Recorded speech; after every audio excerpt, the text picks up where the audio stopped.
capítulo de número 8, versículo de número 18. Nos coloquemos de pé para fazer a leitura.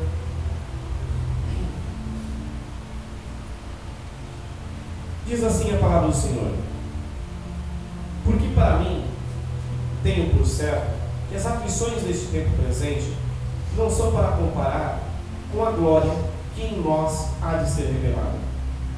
Porque a ardente expectação da criatura espera a manifestação dos filhos de Deus, porque a criação ficou sujeita à vaidade, não por sua vontade, mas por causa do que a sujeitou, na esperança de que também a mesma criatura seja libertada da servidão, da corrupção, para a liberdade da glória dos filhos de Deus.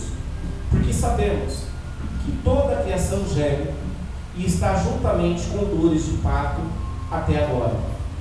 E não só ela, mas nós mesmos, que temos as primícias do Espírito, também gememos em nós mesmos, esperando a adoção, a saber, a redenção do nosso corpo, porque em esperança somos salvos. Ora, a esperança que se vê não é esperança, porque o que alguém vê, como esperará? Mas se esperamos o que não vemos, com paciência o esperamos. E da mesma maneira também o Espírito ajuda as nossas fraquezas, porque não sabemos o que havemos de pedir como convém, mas o mesmo Espírito intercede por nós com gemidos inexprimíveis. E aquele que examina os corações sabe qual é a intenção do Espírito, e é ele que, segundo Deus, intercede pelos santos. E sabemos que todas as coisas contribuem juntamente para o bem daqueles que amam a Deus, daqueles que são chamados por seu decreto. Senhor Deus e Pai Todo-Poderoso, mais uma vez, ó meu Deus, nós nos colocamos diante de Ti em oração e Te pedimos, ó Pai, em nome de Jesus, que o Senhor venha nos abençoar nessa noite, falando, ó Pai, aos nossos corações de uma forma mais poderosa, nos alegrando, ó meu Deus, e transformando as nossas vidas mediante a Tua palavra. Que agora, ó meu Deus, o céu se abra para que nós ouçamos a Sua voz. É o que nós te pedimos, Senhor, e te agradecemos, porque sabemos que isso vai acontecer, em nome de Jesus. Amém. Glórias a Deus. Podem sentar.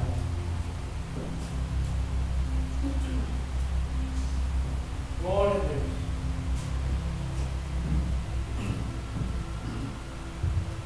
Capítulo 8 do livro de Romanos. Um dos capítulos mais espetaculares da Bíblia. Ele trata de coisas maravilhosas. Ele fala para nós de uma esperança que o homem natural não consegue esperar, não compreende. E ele nos traz algumas revelações que são maravilhosas para nós.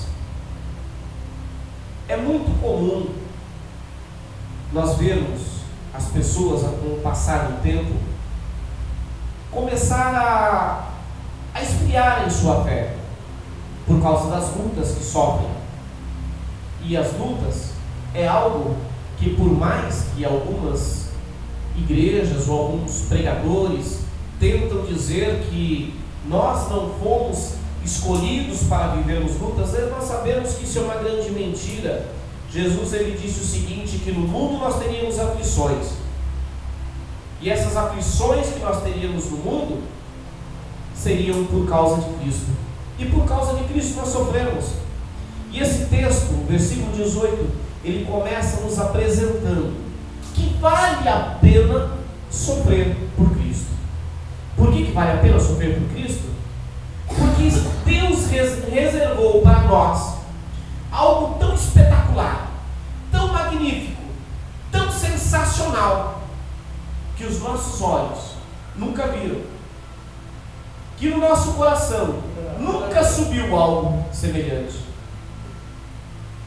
Paulo, ele diz assim: porque para mim eu tenho por certo que as aflições deste tempo presente, ou seja, as aflições que ele sofria, as aflições que nós sofremos nos dias de hoje, não são para comparar com a glória que em nós há de ser revelada. Está difícil, está duro, a luta é grande, as tribulações são terríveis, noites de sonos perdida, lutas, perseguições. Saiba que essas aflições são nada comparado com o que há de ser revelado em nós. Não são nos outros, é em nós. As aflições não podem ser comparadas. Por mais duro que pareça, não dá para se comparar com a glória que Deus reservou para mostrar em nós, ou para revelar em nós. Não é nos outros. Agora, para que isso aconteça, é necessário termos firmeza, mantermos a fé, não desistir jamais, porque por mais que pareça difícil, por mais que pareça impossível, é possível passar. Nessa noite passada, olhando na internet, eu vi um vídeo que me fez sofrer, me doeu no coração de forma profunda, demais. Saber que na Costa do Marfim, o islamismo está agindo de uma forma tão radical contra os cristãos, que eles estão queimando homens e mulheres vivos por se declararem cristãos. E por mais que nós venhamos achar que está difícil, há dentro de nós uma força que nos faz manter em pé, firmes. Naquela trágica cena, naquela cena terrível, onde se ouvia o grito das pessoas, o gemido das pessoas que estavam sendo queimadas vivas. Algumas, de tanto apanhar, não tinham forças para correr, mas tentavam se arrastar para fora do fogo. E quando conseguiam sair para fora do fogo, aparecia um e lhe agredia e jogava de volta. Mas havia um que permanecia sentado, parado. Ele não estava morto, ele estava vivo, mas ele se deixou queimar vivo por amor a Cristo. Está difícil. Existem pessoas que estão sofrendo muito mais do que você. Se o exemplo de um outro homem comum não é o suficiente, lembre-se do que Cristo morreu. Lembre-se do que Ele sofreu por tua causa. E saiba que a tua aflição é muito pequena. E entenda que a sua aflição é ínfima perto de tudo que Jesus sofreu por nós, do que outras pessoas estão morrendo e sofrendo por causa do Evangelho. E às vezes por causa de uma pequena perseguição, às vezes por causa de uma palavra que entrou em seu ouvido de forma atravessada, você já se sente ofendido e quer sair dos caminhos do Senhor. As aflições, as perseguições, as lutas, o sofrimento que nós podemos passar, que nós venhamos passar aqui, não são suficientes para se comparar com a glória que Deus reservou para nós. Vale a pena esperar, vale a pena sofrer, mesmo que você tenha que, como aquele homem, morrer queimado vivo. Vale a pena. Cristo nos prometeu, Deus nos prometeu, e nós sabemos que quando Ele promete algo, o que Ele promete se cumpre. Cristo, Ele foi a primícia da ressurreição, e nós estaremos em seguida também. Um dia ressuscitaremos para a glória. Isso se o Senhor não vier buscar a sua igreja antes de nós morrermos. Agora é necessário que nós tenhamos essa firmeza de fé dentro de nós, não somente por nossa causa, mas por causa das pessoas que nos rodeiam. O texto de número 19 até o 21 nos fala da expectativa que o mundo tem, da expectativa que a criação de Deus tem em relação aos filhos de Deus. E nós precisamos compreender que somos hoje filhos de Deus, porque através da morte de Cristo, nós fomos adotados por Deus. Tivemos a nossa vida comprada por Ele e fomos feitos então herança por Cristo. Herdeiro, co-herdeiro com Cristo de todas as coisas. Aleluia. A Bíblia, quando fala dos filhos de Deus, fala de nós, fala dos salvos, daqueles que conhecem a Cristo e que tiveram encontro com Ele. Nós precisamos ter essa firmeza de fé, não uma fé vacilante, mas uma fé firme, por causa dessa expectativa que o mundo tem em relação a nós. As pessoas aos nossos redores nos observam. O seu vizinho, o meu vizinho, me observam porque nós fazemos parte de uma religião diferente da dele.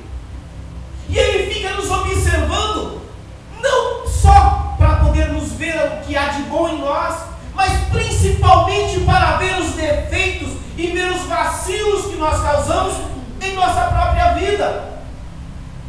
E para que não sejamos motivo de escárnio para o Evangelho, para que não sejamos motivo de escândalo no Evangelho, precisamos ter a nossa fé firme, não vacilante, porque há uma grande expectativa de toda a criação em cima de nós, filhos de Deus. Eles aguardam, eles nos observam, e muitas vezes nós nem falamos acerca do Evangelho para determinada pessoa, mas a nossa vida, o nosso modo de viver é a melhor maneira de anunciar o Evangelho a alguém. Aleluia. Uma frase, só me falha na memória agora o autor, mas de um homem de Deus. Ele dizia assim: pregue o Evangelho sempre que possível. Pregue o Evangelho sempre. E se for necessário, use palavras. Nós temos que ter isso como ideia, de pregarmos o Evangelho com a nossa vida, através da nossa vida, através do nosso agir, com as nossas palavras, com o nosso vocabulário, com o nosso andar, com o nosso vestir, com a nossa honestidade, dentro do nosso trabalho, ouvindo o que as Escrituras nos ensinam, sendo bons funcionários, não fraudando o nosso Senhor. E o nosso Senhor aqui seria o patrão, o dono da empresa, aquele que paga o nosso salário. Há uma grande expectativa. Glória a Deus. E há esperança para este povo.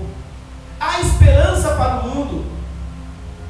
E essa esperança está atrelada à nossa fé. A Bíblia continua nos dizendo, esse texto continua nos dizendo, que o mundo, ele geme como uma mulher no momento do parto, com dores de parto. A criação de Deus, o mundo, a humanidade, a natureza, os animais sofrem, gemem como que estivessem sentindo dores de parto. E nós somos esse diferencial. O povo de Deus, a igreja de Cristo é esse diferencial, é esse bálsamo para poder acabar com essa dor. Nós precisamos mostrar para o mundo a salvação que há em Cristo.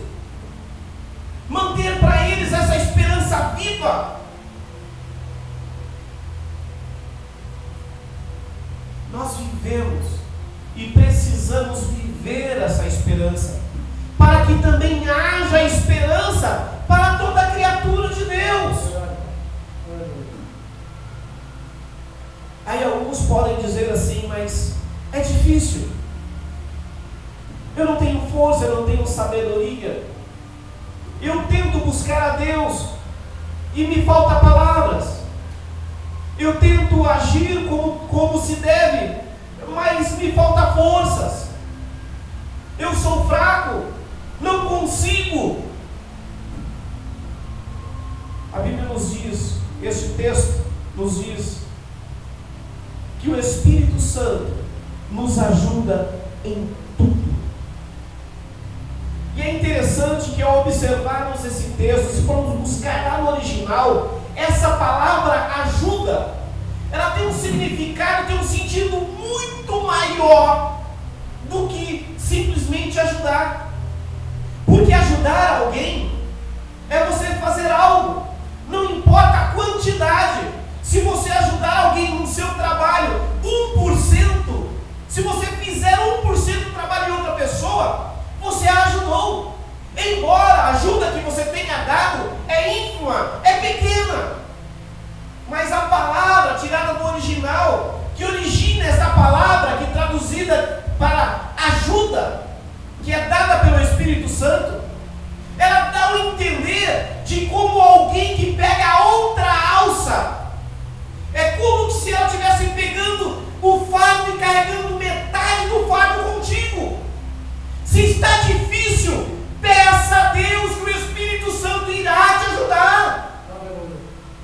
Eu me lembro que pela primeira vez que eu ouvi acerca desse termo, o pregador ele dizia assim, que é como que se alguém estivesse carregando uma sacola de feira, muito pesada, muito grande, muito cheia, e ela não tivesse força para poder levantar aquela sacola.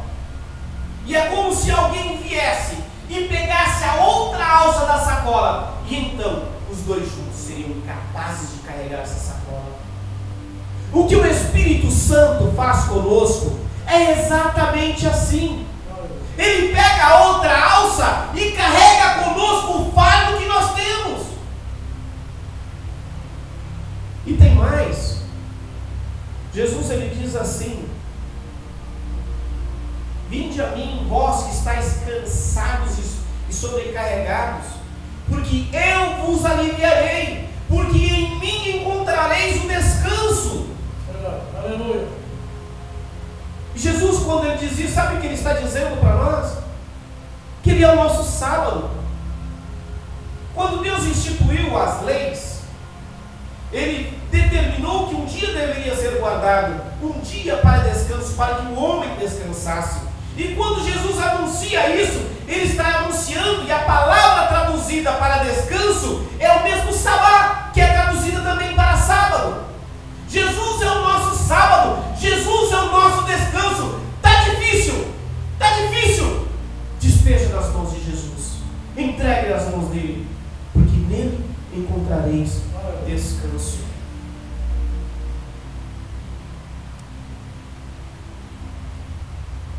Se não consegue, se não tem palavras para orar, não se preocupe. Nem mesmo os apóstolos, discípulos de Jesus, a princípio sabiam orar. Nem mesmo eles conseguiam fazer uma oração ao qual eles mesmos aprovassem, uma oração que eles compreendiam que seria entendida por Deus. Mas o que esse texto nos apresenta aqui é que o Espírito Santo, quando nós oramos, nós somos tão falhos, que nós não sabemos orar. E então o Espírito Santo transforma a nossa oração de uma forma com que Deus compreende. A Bíblia diz que o Espírito Santo intercede por nós com gemidos inexprimíveis. E Deus, o Pai, aquele que esquadrinha os corações, aquele que conhece os corações, que visita o coração do homem, então ele compreende a necessidade do homem e supre então a sua necessidade.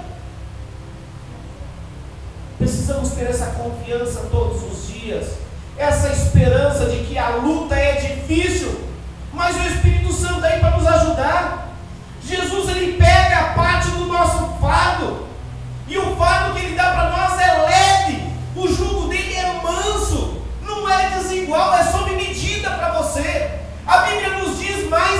vida, que Deus não iria nos permitir passar por provação maior do que as nossas forças. Se você está passando por uma provação, entenda que você tem forças para passar. Aleluia. Deus te capacitou para isso. O Espírito Santo age na tua vida, está contigo para poder te dar força para você passar por essa tribulação, por essa provação. Saiba que Deus é contigo. E se Ele permitiu essa provação, é porque Ele quer fazer de ti um vitorioso. Você sabe que é com você. Deus fala ao seu coração neste momento.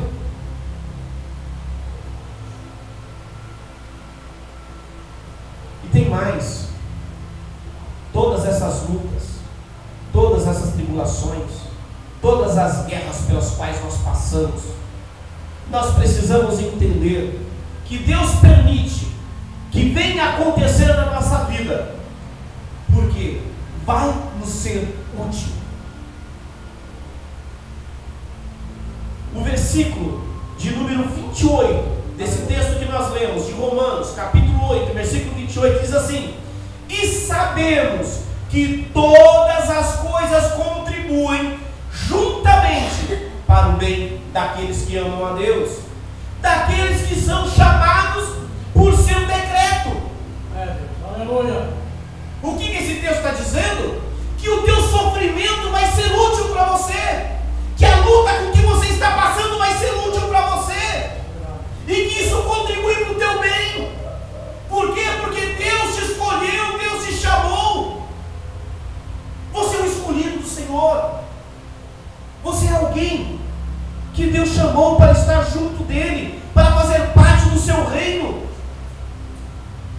Tenha por certo que essas aflições são pequenas demais para te fazer desistir. Que essas lutas são pequenas demais para te fazer desistir. Lembre-se dos grandes homens de Deus que já passaram por entre nós. Se você achar pouco, lembre-se do que Jesus fez por você, para você chegar até onde você está. E para concluir, eu faço minha as palavras de Paulo aqui nesse cântico, no versículo 31. Que diremos, pois, a estas coisas? Se Deus é por nós, quem será contra nós? Aquele que nem mesmo a seu filho poupou, antes o entregou por todos nós, como nos não dará também com ele todas as coisas? Que Deus te abençoe, que você tenha uma nova vida a partir deste momento, em nome de Jesus.